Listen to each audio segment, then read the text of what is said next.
వికారాబాద్ జిల్లా పరిగి తహసీల్దార్ ఆనందరావు ఆకస్మిక బదిలీ అయ్యారు. ఆయన స్థానంలో పరిగి తహసీల్దార్గా వెంకటేశ్వరిని ప్రభుత్వం నియమించింది. ప్రభుత్వ భూములను ఇతరులకు రిజిస్ట్రేషన్ చేసినట్లు ఆనందరావుపై ఆరోపణలు ఉన్నాయి. ఆనందరావు అక్రమాలు చేశారంటూ ప్రజా సంఘాలు కలెక్టర్కు ఫిర్యాదు చేశాయి. సెలవులపై వెళ్లిపోయిన తహసీల్దార్ ఆనందరావుపై బదిలీ వేటు పడింది. తహసీల్దార్ ఆనందరావు బదిలీతో కార్యాలయం ప్రజా సంఘాలు నేతలు హర్షం వ్యక్తం చేస్తూ టపాసులు పేల్చి స్వీట్లు పంచుకున్నారు.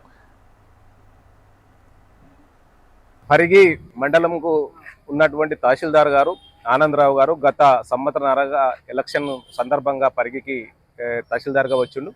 అప్పటి నుంచి ఇప్పటి వరకు ఆయన రైతులు కానీ ప్రజల దగ్గర కానీ పైసలు ఇస్తేనే పనిచేసినటువంటి సందర్భం ఉన్నది.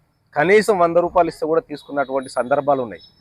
ఏం పనికోయినా రేషన్ కార్డు పోయినా, డిలీషన్ కానీ, లేక యాడింగ్ పోయినా, భూముల విషయం పోయినా, లేదా ఫ్యామిలీ మెంబర్ పోయినా, డెత్ సర్టిఫికేట్ పోయినా, ఏ విషయానికి పోయినా పైసలు ఇవ్వాలి, పని చేయించుకోవాలనే రకంగా ఇవాళ ఆనందరావు గారు పరిగిలో పనిచేసి ప్రజలను, రైతులను ఈ గత సంవత్సరన్నరగా ఈరోజు అలా పీక్కొని తిన్నటువంటి సందర్భం ఉన్నది. అదే రకంగా ప్రభుత్వ భూములు, సీలింగ్ భూములు కానీ, అటనే కారేజ్ ఖాతా ఉన్నటువంటి ప్రభుత్వ భూములను కూడా అక్రమంగా రిజిస్ట్రేషన్ చేసిండు, అవినీతికి పాల్పడి.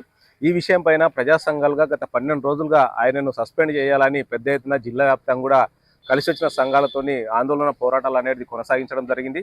కాబట్టి కలెక్టర్ గారికి ఫిర్యాదు ఇస్తే ఆయన తక్షణమే ఆయన ప్రైమరీ విచారణ చేసి కలెక్టర్ ఆఫీస్కు ఆయనను నిన్ననే అటాచ్ చేసుకోవడం జరిగింది. తదుపరి విచారణ చేసి ఆయన మీద యాక్షన్ తీసుకుంటానని కలెక్టర్ గారు చెప్పారు. కాబట్టి కలెక్టర్ గారు కూడా మా ప్రజా సంఘాల తరఫున ప్రత్యేకంగా ధన్యవాదాలు తెలియజేస్తున్నాను.